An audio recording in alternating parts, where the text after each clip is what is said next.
जयपुर से। राधे राधे महाराज। राधे राधे महाराज जी। महाराज जी, जब परिवार में अपने विचार और भावनाएं समझी नहीं जाती तब क्या करना चाहिए? भगवान से अपने विचार जोड़ने चाहिए। परिवार का संसार कोई न हमारे विचार नहीं समझ सकता। हम अंदर से आपके प्रति जो व्यवहार करेंगे उसका परिणाम हमको प्रतिकूलता ही मिलेगी। आप हमारे विचारों को नहीं समझ पाएंगे। हम आपको हृदय से प्यार करते हैं लेकिन आपको उसमें छल कपट दिखाई देगा। आप प्रतिकूल व्यवहार करेंगे तो हमको हमारा हृदय जलेगा कि हमने तो वास्तविक हृदय से प्यार किया और ये छल कपट कर रहा है। तो इसलिए हमारे हृदय की बात तो केवल हृदयेश्वर भगवान जानते हैं। इसलिए हमें चाहिए कि अपने विचार और अपने हृदय की बात भगवान से करें और सबको जो सुख पहुंचाते हैं तो परिणाम में बदले में हम कुछ ना चाहें तो हम सुखी हो जाएंगे। अगर बदले में चाहेंगे कि हम आपसे थोड़ा भी परोपकार की भावना से किया तो आप हमको थैंक यू तो बोल दीजिए, तो आप परेशान हो जाएंगे। फिर महाराज जी, जैसे घर वालों से ना बहुत बहस हो जाती है। जैसे कि अगर कोई काम भी करना है तो कोई सपोर्ट नहीं मिलता है, ऐसा लगता है कभी। सपोर्ट भगवान देंगे। हम इसलिए तो कह रहे भगवान से जुड़ो तो परिवार भी आप पर प्रेम करेगा। जा पर कृपा राम की होई ता पर कृपा करे सब कोई। अपने अपने विचार हैं, आपके अपने विचार हैं, आपके भाई के अपने विचार हैं, पिता के अपने विचार हैं, चाचा के अपने विचार हैं, लेकिन भगवान आपके विचार को जानते हैं। और अगर आप भगवान से जुड़ी तो आपका विचार पक्का होगा जिसका प्रभाव सबके ऊपर पड़ेगा। देखो, संतों का विचार क्यों समाज के ऊपर पड़ता है? क्योंकि उनका विचार भगवान से जुड़ा हुआ होता है। समझ रहे ना? कोई नई बात नहीं है। आपके अंदर भी विचार है लेकिन आप सुनने क्या आए हो? संतों के विचार ही तो सुनने आए हो कि ये क्या बोलेंगे, इनका विचार क्या है, और आपका विश्वास है ये जो बोलेंगे सही बोलेंगे। क्यों? क्योंकि हमारा विचार, हमारा भाव भगवान से जुड़ा हुआ है। तो आप अपने विचार को, अपने भाव को भगवान से जोड़िए तो आपके परिवार पर उसका प्रभाव पड़ेगा। देख लीजिए, आप करके नाम जप कीजिए और भगवान से बातचीत कीजिए, प्रभु ऐसे से ऐसा हो जाए तो अच्छा। वो सुन रहे हैं आपकी बात, विश्वास कीजिए, वो आपके हृदय में ही बैठे सुन रहे हैं। जब ज़्यादा भजन करोगे तो आपको अनुभव में होने लगा भगवान से कि हमने जो बात की देखो ये तत्क्षण हो गया। आपको अनुभव में आने लगेगा, बिना भजन के अनुभव में नहीं आएगा। और संसार से कभी हमें तृप्ति नहीं मिल सकती, कभी हमें प्यार नहीं मिल सकता। ये शब्द लिख लो, संसार के प्यार से कभी हमें शांति नहीं मिल सकती। 4 दिन वो जरूर दुलार करेगा, इसके बाद फिर हमको भटकना पड़ेगा। भगवान निर्वाह करते हैं प्यार का, संसार निर्वाह नहीं करता। संसार नवम नवम नवम। संसार आज ये वस्तु, कल वो वस्तु, परसों वो वस्तु। आज ये व्यक्ति, कल वो व्यक्ति, परसों वो व्यक्ति। ऐसा मन करता है कि नहीं कर? एक जगह मन नहीं टिकता है। तो आज हमसे कोई कह रहा है कि मैं आपको बहुत प्यार करता हूं, और कुछ समय बाद हम देखते हैं वो दूसरे से प्यार कर रहा है। अब हमारी हालत क्या होगी? कहाँ जाऊं? क्योंकि मैंने जिसको अपना माना वो दूसरे से प्यार करता है। ये हालत है संसार की। इसलिए भगवान को साक्षी करके अपने प्यार को भगवान में समर्पित करो, और भगवान जहां समर्पित कर दें जैसा, वहां रोल करो प्यार का। प्यार भगवान में और प्यार का रोल करोगे तो जीत जाओगे। सच्चा प्यार संसार से मत करो, सच्चा प्यार भगवान से करो। धर्म पूर्वक निर्वाह संसार में करो और प्रेम भगवान से करो। अनीता रानी जी। राधे राधे महाराज जी। महाराज जी, मैं अपने बच्चों के लिए हमेशा अजीब सी डरती सी रहती हूँ। खुश रहने की कोशिश करती हूँ लेकिन कभी खुश नहीं रह पाती। अजीब सा डर रहता है हमेशा। इसका कोई समाधान? अधिक प्रीति मन भा संदेहा। जहाँ हमारा अधिक प्रेम होता है वहाँ संशय प्रकट हो जाता है। कहीं ऐसा न हो जाए, कहीं ऐसा न हो जाए, कहीं इस तरह की जो वृत्तियाँ आती हैं उनको शांत करने के लिए भगवान का नाम जप है। नाम जप करोगे तो आपको भगवान में विश्वास हो जाएगा, और विश्वास से होगा कि भगवान है ना। जो 5 वर्ष के बालक प्रहलाद की रक्षा की, वही हमारे बच्चों की भी रक्षा करेंगे। वो सारे जगत के स्वामी हैं। तो हम शांत रह सकते हैं। नहीं, ये मोह जो है हमें अंदर क्लेश देता रहता है। यही तो है काम, क्रोध, लोभ, मोह, मद, मत्सर। इनमें से 6 सबके अंदर रहते हैं, एक की प्रधानता हो जाती है। कोई विशेष कामी होता है, कोई विशेष क्रोधी होता है, कोई मोही होता है। होते सब है लेकिन एक विशेष हो जाता है। अब जो विशेष हो जाएगा वो अपना प्रभाव देगा। जैसे आपके अंदर मोह की विशेषता हो गई, वो आपको जलाता रहता है। तो मोह अज्ञान के कारण है। जब जो लिखा हुआ है वो होके रहेगा, तुम्हारे सोचने से थोड़ी है। भगवान का भजन करो, भगवान से प्रार्थना करो, आपका, आपके बच्चों का, आपका परिवार का मंगल हो, क्योंकि भगवान मंगल भवन है। उनके भजन से ही आप में विश्वास जागृत होगा और विश्वास से हृदय आनंदित रहता है, संशय से हृदय जलता रहता है। तो संशय मत करो, कुछ नहीं होने वाला। जो होगा उसे तुम टाल नहीं सकती, और जो नहीं होने वाला वो होगा ही नहीं। तो नाम जप करो भगवान का, आनंदित रहो। प्रकृति जी। जय श्री हरिवंश। श्री हरिवंश महाराज जी। महाराज जी, मैं और मेरे पति बाहर विदेश में रहते हैं। आपके सत्संग और श्री जी की कृपा से हम दोनों पूरी कोशिश करते हैं कि आपके बताए हुए रास्ते पर चलें और वहां पर रहकर अपना जीवन सात्विक ढंग से जिएं और श्यामा शाम की सेवा करें। महाराज जी, आप कह रहे हैं कि हमने पार्टीज में जाना छोड़ दिया, सारे जो धर्म आचरण थे सारे विदेश में रहकर भक्ति करना बहुत कठिन बात है, क्योंकि वहाँ का वातावरण विशेष रजोगुणी और तमोगुणी है। भोग विलासिता प्रधान है, अपने यहाँ धर्म प्रधान है और अन्यत्र भोग विलासिता प्रधान है। खान पान नाना प्रकार के भोगों का, और भोगों के त्याग से भक्ति की वृद्धि होती है और भोगों के राग से भक्ति का नाश हो जाता है। तो ये तो बहुत बहादुरी की बात है कि विदेश में रहकर संयम धारण करना, विदेश में रहकर गलत आहार न करना, विदेश में रहकर भगवान का भजन करना। तो आपको धन्यवाद है, आपके पति को धन्यवाद है। दोनों मिलकर के खूब धैर्यपूर्वक भक्ति मार्ग में चलो, जीवन का फल है भगवान की प्राप्ति हो जी। जाना। काफी दोस्त तो छूट गए हैं जो भगवत मार्ग पर चल रहे थे, बस उन्हीं से संपर्क रहे थे। बट जो छूट गए हैं वो बहुत, महाराज जी, वो कहते हैं कि घमंडी हो गए हैं आजकल, ये हो गए हैं। तो महाराज जी, बात छिपाते हो क्या? तो महाराज जी, जीवन में मतलब इन लोगों को कटना ठीक है ना महाराज? हाँ बिल्कुल। जाके प्रिय न राम वैदेही तजिए ताहि कोटि बैरिशम जद्य परम स्नेही। गोस्वामी तुलसीदास जी कहते हैं, जो भगवान से विमुख लोग हैं, हमारा उनसे कभी संबंध न रहे। जो भगवान के भक्त हैं उनकी चरण रज हमारे माथे पे रहे, ऐसा सिद्धांत है भक्ति का। तो अगर ऐसे लोग छूटते हैं तो भगवान की कृपा है।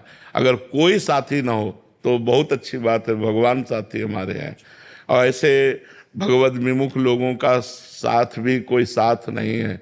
जहाँ आप पर विपत्ति आई तहाँ सब अलग नजर आएंगे, आप संकट में फंस जाएंगे, कोई पूछेगा नहीं। ये स्वार्थी लोग हैं, भगवान ही संकट में सहयोग देने वाले हैं।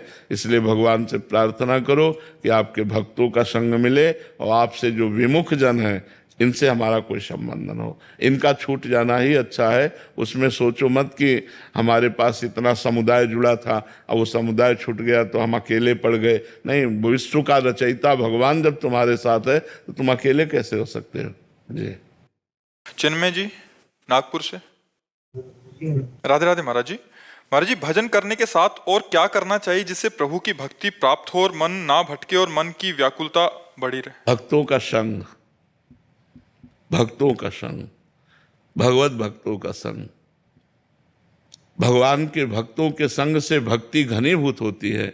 भगवान के भक्तों के संग से विकारों का नाश होता है। भगवान के भक्तों के संग से भगवान की महिमा जागृत होती है। भगवान के भक्तों के संग से हमें भक्ति करने की क्षमता जागृत होती है। इसलिए बड़ा दुर्लभ है, महत्संगस्तु दुर्लभ हो। भगवान के प्रेमी भक्तों का, जो वास्तविक भक्त हैं, उनका संग मिलना बड़ा कठिन है। यदि उनका संग मिल जाए, भक्त संग, तो उमा परम लाभ यह है जाना।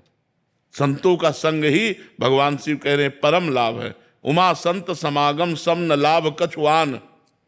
अगर संत भक्तों का संग मिल रहा है तो इससे बड़ा कोई लाभ नहीं है, क्योंकि वो हमारे असत आचरणों का त्याग करके अच्छे आचरणों में ले जाता है, भगवान की तरफ ले जाता है। तो भगवान की भक्ति घनीभूत करने के लिए अजहू सोच विचार के गही भक्तन पद ओट, हरि कृपालु सब पाछली क्षमिहे तेरी खोट। यदि हम भक्तों की शरण में हो जाए तो भगवान हमारे सारे अपराध माफ करके हमारे हृदय को स्वीकार करने।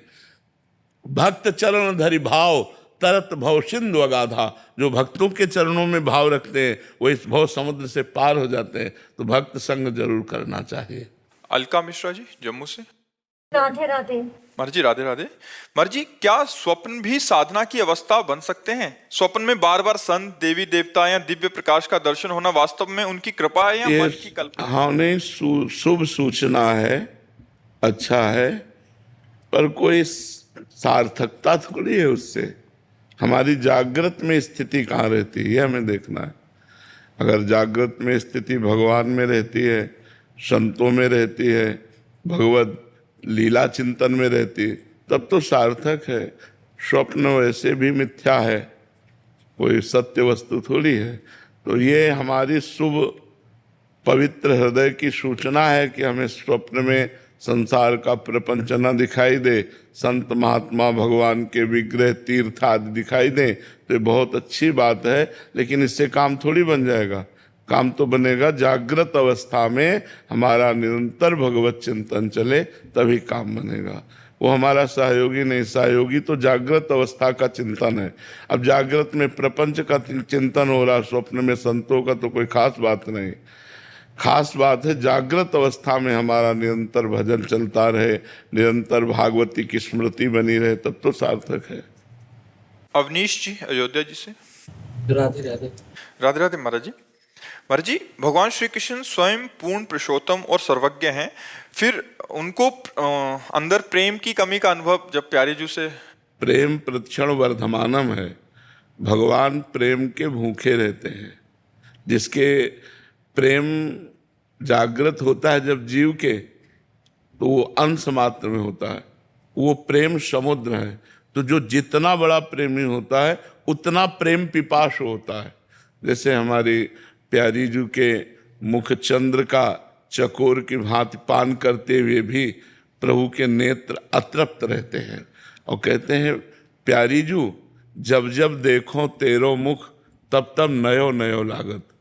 ऐसो भ्रम होत देखो न कमहूरी, द्युति को द्युति लेखनी न कागत। और जबकि अनशन पर भुज दिए बिलोकत, इंदु बदन बिबियोर करत पान, रसमत्त परस्पर लोचन त्रसित चकोर।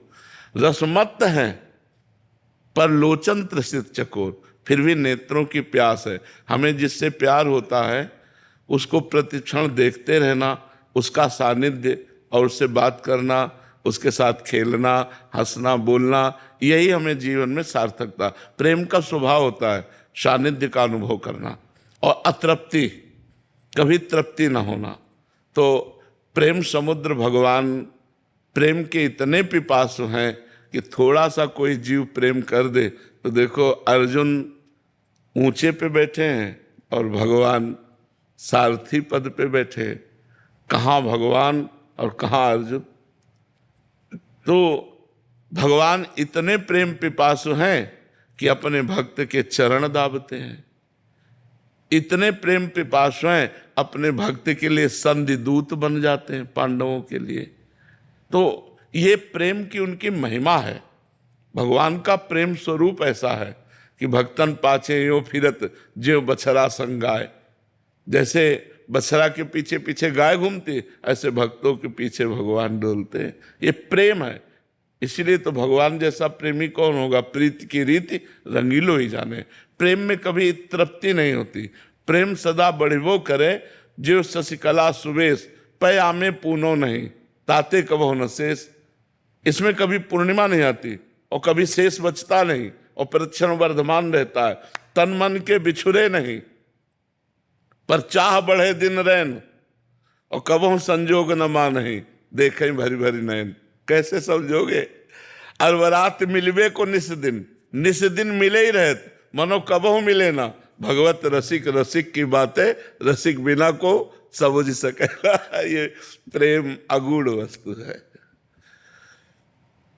हृदय में प्रकाशित हो जाए तो है बहुत, सब में प्रकाशित है इसलिए। और इतना गूढ़ है कि कोई जान नहीं पाता, और इतना गूढ़ है कि सब में प्रेम प्रकाशित है। पर वो देह में आ गया, वो वस्तुओं में आ गया, वो धन में आ गया, मकान में आ गया, यहाँ प्रेम बट गया। परिवार के रिश्ते नातों में तो वो मोह हो गया, और वही जब समेट कर भगवान की तरफ लगाया जाता है तो प्रेम हो जाता है। हमारे थोड़ा प्रेम आता है, भगवान प्रेम समुद्र है, इसलिए वो झुक जाते हैं। भक्त के आगे झुक जाते हैं। थोड़े प्रेम, झुकता कौन है? जिसके प्रेम अधिक होता है। वही प्रेम में वही हारता है जो बड़ा प्रेमी होता है। प्रेम में वही हारता है जो बड़ा प्रेमी होता है। वही झुकता है जो बड़ा प्रेमी होता है। पहले जो बोले वही बड़ा प्रेमी होता है। तो भगवान जगह जगह भक्तों की सेवा में देखे गए, तो श्री जी की बात तो अलग है, वो तो प्रेम का साक्षात मूर्तिमान समुद्र है। सांद्रानंद घन प्रेम मूर्ति किशोरी, उनकी तो बात ही अलग है। लालजू के हृदय का मूर्तिमान प्रेम ही राधा है। राधा कौन है? लालजू के हृदय का मूर्तिमान प्रेम आह्लाद ही राधा है। महाराज जी, प्रेमी भक्तों के हृदय में अपूर्णता का अनुभव होता रहता है। हाँ, पूरे जीवन भर अपूर्णता का अनुभव होता है। भजन का अभाव अनुभव होता है कि अभी वो भजन नहीं हो रहा जो होना चाहिए। प्रेम में रो रहे हैं पर उनको ये पता नहीं होता कि मेरे अंदर प्रेम है। बस यही कह रहे कोई कृपा करे हमें भगवान से प्रेम हो जाए। अगर कोई दूसरा देखना चाहे तो कैसे देख सकता है महाराज जी? हाँ, दूसरा समझ सकता है। जहाँ भगवान की लीला कथा गुण का वर्णन हुआ तो उनकी आकृति बदलने लगेगी, रोमांच होने लगेगा, उनमें भाव दशाएं आने लगेगी। ऐसे परिचय प्राप्त किया। और अगर कभी अनुभव करना चाहे कि प्रेम जागृत, अहम नहीं होता इसलिए अनुभव नहीं होगा। अहम नहीं होता ना, अहम में ही तो अनुभव होता है कि मैं प्रेमी। अब वो अहम तो अंतर ध्यान हो गया, तो अब प्रेम का अनुभव कौन करे? इसलिए वो रोते रहते हैं प्रेम के लिए कि मुझे प्रेम प्राप्त हो जाए। और जबकि प्रेम में डूबे हैं फिर भी प्रेम की चाह है। यही तो प्रेम का चमत्कार है। प्रेम महाराज जी धीरे धीरे होता है, मतलब जैसे स्थिति होती है तो धीरे धीरे गाढ़ होता है, क्रमशः बढ़ता है। प्रेम सदा बढ़िबो करे प्रतिक्षण वर्धमानम, वो धीरे धीरे बढ़ता रहता है। और प्रेमी को अनुभव में नहीं आता कि बढ़ रहा है, उसको ऐसा लगता है मेरे अंदर प्रेम कहाँ है भगवान से। और शुरू कहाँ से होता है महाराज जी? नाम से। जब नाम जप करेंगे, फिर गुरु शरणागति होगी, फिर भगवान की नवधा भक्ति होगी, तब आत्मसमर्पण होगा, फिर प्रेम का प्रादुर्भाव होगा। मूल तो नाम, प्रेम मूल यह नाम है। प्रेम की जड़ नाम है। जो नाम जप करता है उसी के हृदय में सब विधान बन जाते हैं और प्रेम का प्रादुर्भाव हो जाता है। साधक कब अनुभव करे कि उसके अंदर हल्का हल्का प्रेम आने लग गया? अनुभव ही नहीं कर सकता। अनुभव करेगा तो प्रेम होगा ही नहीं। मतलब ये अनुभव नहीं होगा कि हम भगवान से प्रेम करते हैं, ऐसा अनुभव नहीं होगा। हृदय द्रवित हो रहा है, अश्रु प्रवाह हो रहा है, बस उसको लग रहा है मुझ दीन पर कृपा हो जाए कि भगवान से प्रेम हो जाए। यही प्रेम है उसके अंदर। और वो चिल्ला चिल्ला कर रोने लगता है, कोई कृपा करे, भगवान कृपा करो, मुझे अधम पर कृपा करो, जिससे आपसे प्रेम हो जाए, आपका नाम जप कर लूं, प्रभु कृपा करो। बस वो रोता रहता है, यही प्रेम है। और उसको प्रेम के अभाव में रोना आता है। जी। राहुल पाठक जी फरीदाबाद से। राधे राधे गुरु जी। राधे राधे महाराज जी। महाराज जी, मुझे कर्म प्रधान होना चाहिए या भाव प्रधान? अब अपने अपने हृदय की बात है बच्चा, अलग अलग हृदय की रचना है। कोई हृदय कर्म प्रधान होता है, कोई हृदय भाव प्रधान होता है। तो अब तुम्हारा हृदय क्या है वो तो तुम देखोगे ना, कि तुम्हारी कर्म में प्रवृत्ति अधिक है या बैठ करके भाव बनाने में अधिक प्रवृत्ति है।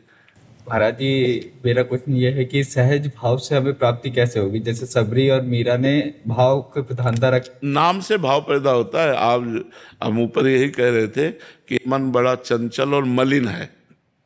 जब हम खूब उपासना करते हैं तब वो पवित्र होता है, और पवित्र मन में भागवतिक भाव आते हैं। ऐसे थोड़ी आ जाएंगे भाव, ऐसे भाव संसारिक आएंगे, परमार्थिक नहीं आएंगे, भागवतिक नहीं आएंगे।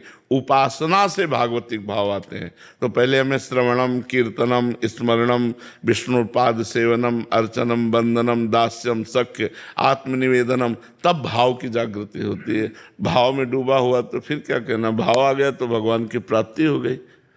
भाव आ गया तो भगवान की प्राप्ति हो गई। भाव तो बहुत बड़ी वस्तु है। प्रारंभ में थोड़ी भाव आ जाएगा। प्रारंभ में तो श्रद्धा और विश्वास काम करता है। अब जब साधना परिपक्व होती तब भाव आता है।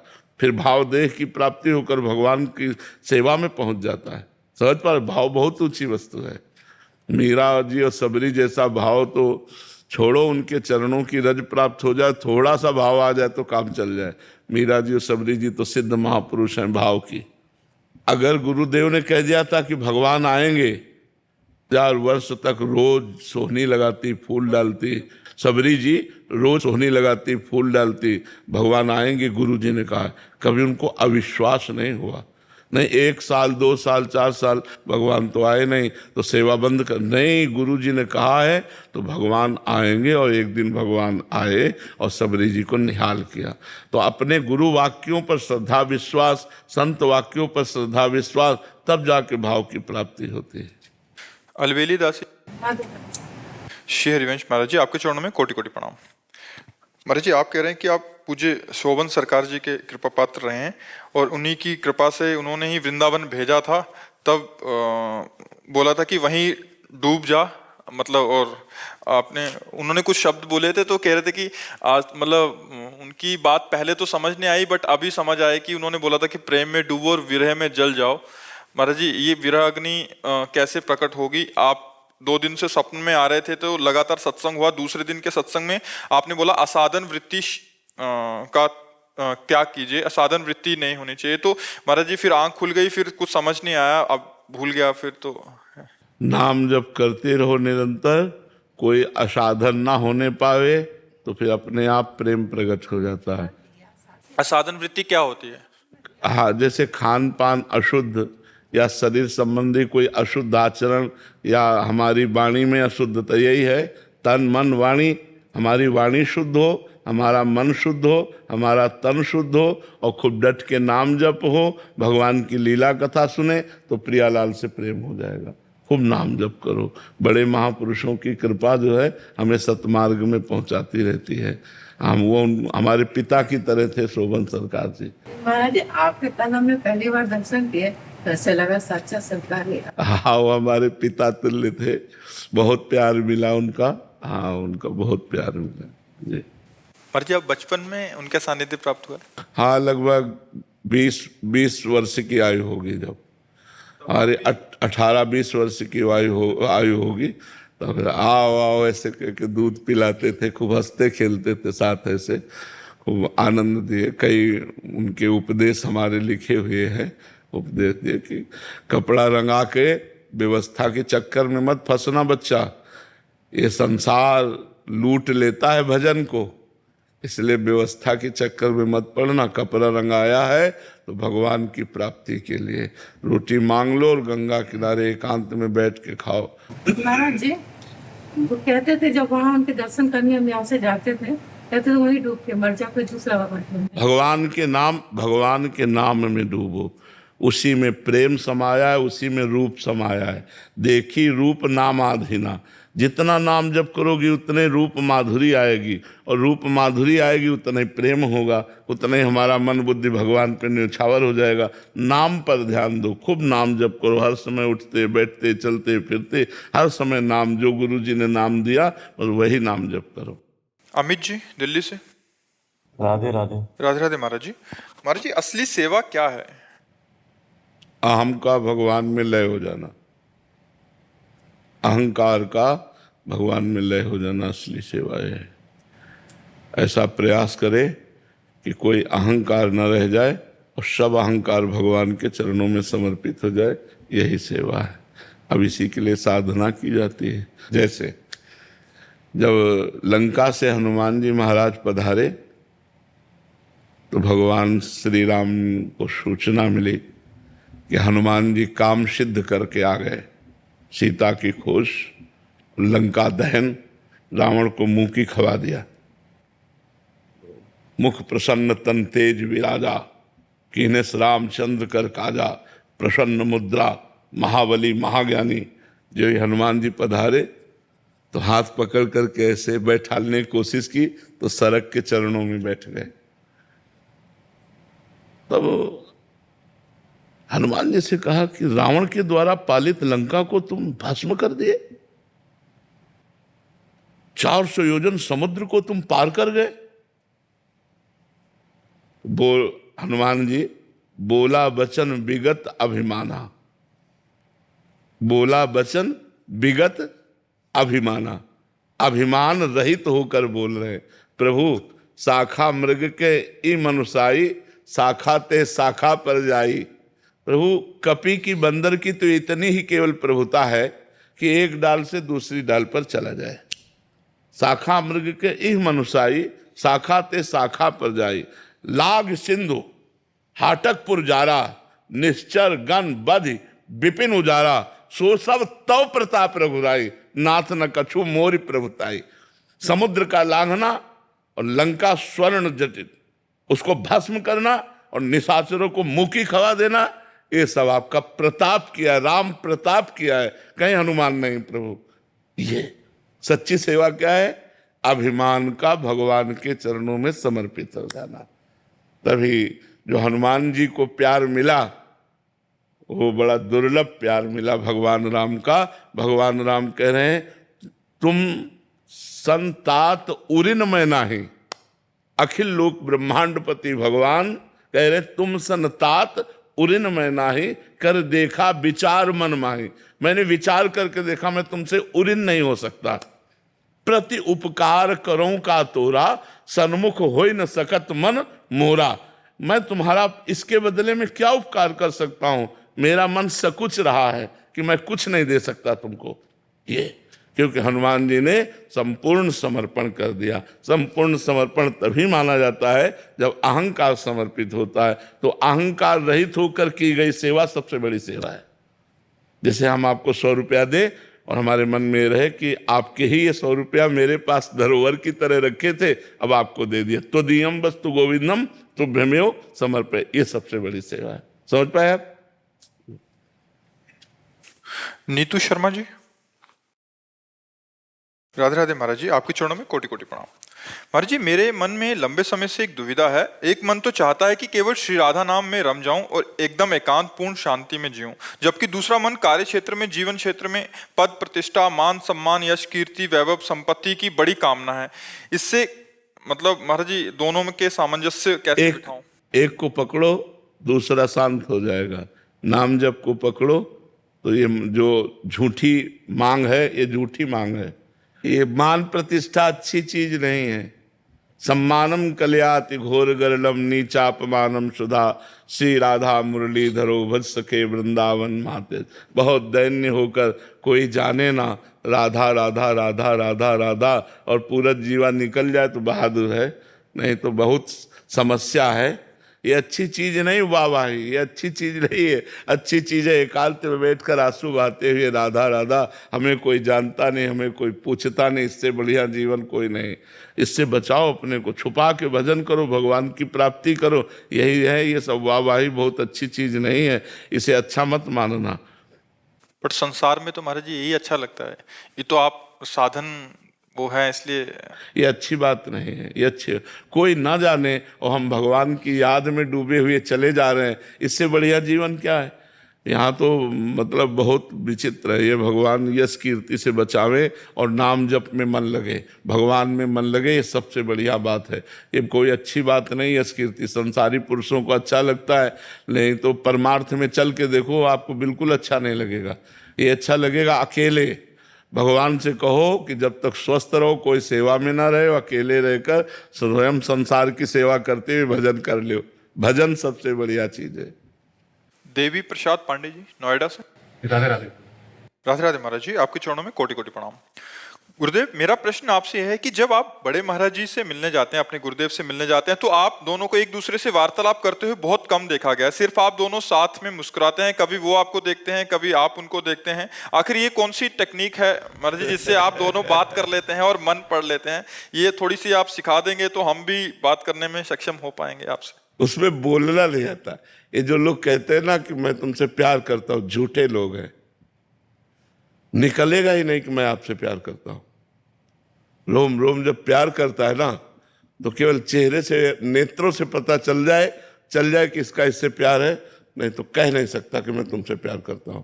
ये जो कहते हैं ना कि मैं तुमसे प्यार करता हूं, वो वासना का खेल खेलते हैं। इसलिए कहते हैं कि आपको हम अपनी तरफ लुभायमान कर पावे, नहीं तो ये नहीं कहा जाता मैं आपसे प्यार करता हूं। तो कुछ ऐसा शुरू से रहा है कि कभी ऐसा नहीं कि बातचीत नहीं होती, कभी होती है। वीडियो पड़े, बातचीत की वीडियो पड़े, वो कभी साल 6 महीने में नहीं। बस इतना ही होता है कि वो जब हमें देखते हैं तो हम ऐसे कर लेते हैं, और जब वो ऐसे किए होते तो हम उनको देख लेते हैं। बस ऐसे ही हाँ, बस उनकी एक कृपा है, वो प्रसन्न और मुस्कुरा रहे तो हमारा जीवन सार्थक है। बस इतने जीवन है, बस इतने में काफी हो जाता है। जब गुरु जी के यहाँ से हम निकलते ना तो जैसे किसी को राष्ट्रपति पद मिल जाए, ऐसे में खुश हुई होती है। मेरे गुरु जी को जब साष्टांग दंडवत की दृष्टि में गया और मुस्कुरा दिए, वो बस वो निहाल हो जाते हैं। कभी जैसे चर्चा कोई ऐसी हुई तो भागवती खो गई, नहीं तो चुप शांत। और कोई ऐसा प्रश्न नहीं है जिसका उत्तर गुरुदेव यहाँ न देते हो। कोई बिरली ऐसी रात होगी जिसमें गुरुदेव स्वप्न में ना आते हो। तो वो संभाल हो ही रहे, लेकिन मौन संभाल रहे हैं। बाहर से मौन है, अंदर से सब वही कर रहे हैं। हमारे गुरुदेव बोलते भी नहीं, किसी से भी नहीं बोलते। हमें से क्या, उनका स्वभाव है ना बोलना, बस चुप शांत। आप बोलते रहो, आप कुछ भी करो, चल दे। महाराज जी, प्रारंभ में आपने कभी बोला नहीं कि हमें भी सिखा दीजिए, उपासना सिखा दीजिए, जैसा भी है, या कैसे सेवा होती है सिखा दीजिए। महाराज जी से एक बार हमने कहा कि हमें सेवक वाणी का अर्थ समझना है आपसे, तो उन्होंने कहा हमारे पास बने रहो, अपने आप समझ जाओगे। वो ऐसे सिद्ध महापुरुष हैं कि उनको बोलने की जरूरत नहीं, बस उनके सानिध्य में रहो। जैसे सूर्य के सानिध्य में प्रकाश अपने आप मिलेगा, अंधकार नहीं टिकेगा। ये सूर्य से प्रार्थना करने की जरूरत नहीं कि आप हमें प्रकाश दीजिए, अंधकार का नाश कर दीजिए। ये उनका प्रभाव है। जहाँ सूर्य होंगे वहाँ अंधकार हो ही नहीं सकता। ऐसे अज्ञान तिमिरांधस्य ज्ञानांजन शलाकया चक्षुरुन्मीलितम् तस्मै श्री गुरुवे नमः। जहाँ गुरुदेव भगवान का सानिध्य है, अज्ञान टिक ही नहीं सकता, अपने आप नष्ट हो जाएगा। और ऐसा नहीं कि उपदेश ना दिए हों, हमारी डायरी में लिखे हुए हैं उपदेश। कभी जैसे भाव में आए तो फिर शुरू हो गए। एकांत में जब हम सेवा में रहते थे, हम ही और महाराज जी केवल रहते थे। अब तो काफ़ी शिष्य जन हो गए। पहले शिष्य हम ही हैं और 10 वर्ष हम ही और महाराज जी रहे हैं। ब्रजमंडल भ्रमण, ब्रज 84 कोस भ्रमण, गिरिराज जी की दंडोती परिक्रमा, वृंदावन की दंडोती परिक्रमा, बरसाने की दंडोती, ये सब गुरु जी के सानिध्य से, उन्हीं के साथ में। तो जैसे कभी मौज आई, परिक्रमा करते करते बैठ गए और समझाने लगे, बताने लगे, तो हम बड़े गौर से सुनते थे और उसको एक एक शब्द याद करके अपनी डायरी में लिखते थे। गुरुजी ने अमुक तारीख को ये बात बताई, ये बात बताई, ऐसे ऐसे बताया। और सिद्ध महापुरुष है, भगवत प्राप्त, एक रहने से रह रहे हैं। मतलब 25 वर्ष हो गए हमें, देख, एक रहनी। जय बजे निकलेंगे, जय बजे आरती, जय बजे जैसे, बिल्कुल वही रहनी। गर्मी सर्दी बरसात जो वो धारण करते हैं वैसे ही वो रहेंगे। प्रसाद में क्या पाते हैं? महाराज जी अपने हाथ से 2 रोटी बनाते हैं 24 घंटे में। अभी भी अभी अपने हाथ से अब भी बनाते हैं। इतने सब शिष्य है, व्यवस्था करते, लेकिन महाराज जी 2 रोटी बनाते हैं। और परवल की सब्जी, कुछ हो या ना हो, परवल की सब्जी जरूर बनेगी। उबले हुए परवल, और सब्जी ऐसी कि जल्दी कोई खाएगा नहीं, क्योंकि कोई मसाला नहीं, कोई मसाला नहीं। हमें पता है कि महाराज जी का प्रसाद जब आता है तो अपने आप हम बता देंगे कि हमारे गुरु जी के हाथ का बना हुआ है, क्योंकि हम 10 वर्ष पाए ना साथ में, तो प्रसाद ही। अब भी कृपा होती तो उच्छिष्ट आ जाता है। तो जैसे तो वो मतलब बिल्कुल उबला हुआ, और 2 रोटी पूरे दिन में 2 रोटी, 24 घंटे में 2 रोटी। और सालों से आप देख रहे हैं महाराज जी? वो तो हम 10 वर्ष साथ रहे हैं, साथ रहे, रात दिन साथ रहे हैं, 10 वर्ष साथ रहे। अब तो मतलब सेवा ये दे दी है, नहीं तो हम सुबह इतने बजे, जैसे अब है इस समय निकल जाते थे, और वही 9:30, 10, 11 बजे सब कर करके वापस आते थे। अपने श्री जी की सेवा की, फिर भिक्षा मांग के लाए, फिर गुरु जी का जूठन लिया, फिर प्रसाद पाया, और फिर शाम की ड्यूटी लगती थी पद सुनाने की। तो पद सुना, ये गुरु कृपा ही है। ये जो आप लोगों को लाभ मिल रहा है, साउंड हम है, लेकिन कृपा गुरु जी की है। उन्हीं के सामर्थ्य से सब हो रहा है। हमारी कोई ज्ञान विज्ञान नहीं, कक्षा 9 पढ़े, क्या ज्ञान विज्ञान, ये केवल गुरु कृपा ही काम करते हैं जी। विजय जी, जोधपुर से। श्री हरिवंश महाराज जी। महाराज जी, आप कह रहे हैं कि कृत्रिम, महाराज जी आजकल AI का एक बहुत हुआ है कि जो भी आप उसमें डालते हैं वो एक नई दुनिया की रचना कर देता है। तो कह रहे हैं कि पहले ही मनुष्य ध्यान साधना और प्रकृति से एकदम विलग था, और एक स्वप्न में एक और स्वप्न की रचना का एक माया का ऐसा जाल हो गया। तो महाराज जी, इसमें हम अपने आप को कैसे, अब कलयुग ऐसा व्यवस्था करता जाएगा कि आपका मन अंतर्मुख भजन में न लगने पावे। देखो, आज के 25-30 वर्ष पहले मोबाइल कहाँ था? किसी के पास मोबाइल ना, और सबका बढ़िया काम चलता था। अब भला बिना मोबाइल के काम चल सकता है? कैसा फांस लिया कलयुग ने। सबके पास मोबाइल, चाहे संत हो, चाहे रिक्शा वाला हो, चाहे पदाधिकारी हो, चाहे किसान हो, किसी के पास भी हो, स्मार्ट के नीचे है ही नहीं। सबके मोबाइल, दिन भर लगे रहो उसी में, ना भजन, ना शास्त्र स्वाध्याय, ना सत्कर्म, उसी में लगे रहो, बस मोबाइल में लगे रहो। अब मोबाइल में भी बहुत चीजें आ गई हैं, बहुत से ऐसी चीजें आ गई, अब सारा समय इसी में जाता है। लोग जो है ना, आप देखो कुर्सी में बैठे मिलेंगे तो उसी में मिलेंगे। अंगुली सरकाते मिलेंगे उसी में मिलेंगे। ये कलयुग का प्रभाव है कि वो एक ऐसी ऐसी आकर्षणकारी चीजें रचता जाता है कि लोग उसी में फंसते चले जाए और भगवान के अंतर भजन से विमुख हो जाए। अंतर भजन, अब माला लिए हो, मोबाइल लिए, मतलब क्या माला चलेगा? माला लिए हो, मोबाइल भी देखते चले जा रहे हैं, अब वो माला क्या चल रहा है? वो तो एक क्रिया हो रही। माला तो तब जो नाम जप कर रहे हैं, वही ध्यान में, वही सुन रहे और खूब आनंद से डूबते चले जा रहे, तब तो माला जप हो। तो भाई अब ये चीजें तो कलयुग और आगे आविष्कार आएंगे, ऐसे आविष्कार आएंगे जो भजन विहीन करते चले जाएंगे हमारा सारा मन। अब रामायण पढ़ने में, महाभारत पढ़ने में, भागवत पढ़ने में, वेद पढ़ने में किसका मन लगता है? अब बताओ। इतने लोग बैठे हैं, कौन रोज स्वाध्याय करता है कि रोज सुबह उठकर नहा धो करके वेद का पाठ हो रहा है, संध्या गायत्री हो रही, भागवत का पाठ हो रहा है? कोई बिरला ही करता होगा। सुबह से उठकर मोबाइले में है, कुन्न से बजा, किसका आया, देखा, क्या मैसेज हुआ, क्या, इसी में वृत्ति लगी हुई। तो अब और नए नए आविष्कार हो रहे हैं मन को फंसाने वाले। बचाना चाहिए अपने को, बचाकर भगवान के नाम और शास्त्र स्वाध्याय करना चाहिए, जिससे हमारी बुद्धि पवित्र हो। शास्त्र पढ़ते समय माला एक साथ नहीं, हमें लगता है जब शास्त्र पढ़ो तो पूरा ध्यान शास्त्र में क्या कह रहा है, वो ध्यान का विषय एकाग्र होकर, जैसे हम आपसे बात कर रहे हैं तो अब आप एकाग्र होकर सुनोगे तभी तो पकड़ पाओगे। अगर इसमें एकाग्रता करोगे तो फिर माला में एकाग्रता नहीं हो पाएगी। जो तप है, भजन है, वो विशेष लाभदायक तब होता है जब हम एकाग्रता से करते हैं। तो हम पाठ करें तो एकाग्रता से करें, माला करें तब एकाग्रता से करें, पूजा करें तो एकाग्रता से करें, ऐसी हम कोशिश करें। अब जैसे हम रास्ते में चल रहे हैं तो हम माला जप कर रहे हैं, ऑफिस में तो माला, लेकिन जब हम भगवान की कोई बात सुन रहे हैं, संतों की कोई बात सुन, तो हमें पूरा एकाग्र हो जाना है। एक एक शब्द हमको उनका ग्रहण करना है। अगर हमें खाली समय मिलता है तो राधा राधा, नहीं तो हम पूरा समय उनकी बात में देते हैं, क्योंकि बड़ा दुर्लभ होता है, संत समागम बड़ा दुर्लभ होता है। तो ऐसे ही शास्त्र स्वाध्याय जब करें तो शास्त्र क्या कह रहा है ये हमारी पकड़ में तो आना चाहिए। अगर माला भी चलाते गए शास्त्र भी, तो ना माला में एकाग्रता है ना शास्त्र में, दोनों पूर्ण नहीं हुए। तो हमको एकाग्रता पूर्वक एक एक कार्य करना चाहिए। अब जैसे सांसारिक कार्य हैं उनमें आप माला ले सकते हो कि सांसारिक कार्य करते हुए राधा राधा राधा अगर चल रहा है, काउंटर से भी चल रहा है, बहुत बढ़िया काम। लेकिन भागवतिक कार्य में अब ठाकुर जी की पूजा कर रहे हैं तो बस फिर उसी भाव से उनके चंदन लगा रहे हैं, उनको भोग लगा रहे हैं, आरती कर रहे हैं, एकाग्रता पूर्वक। अगर मन लगा के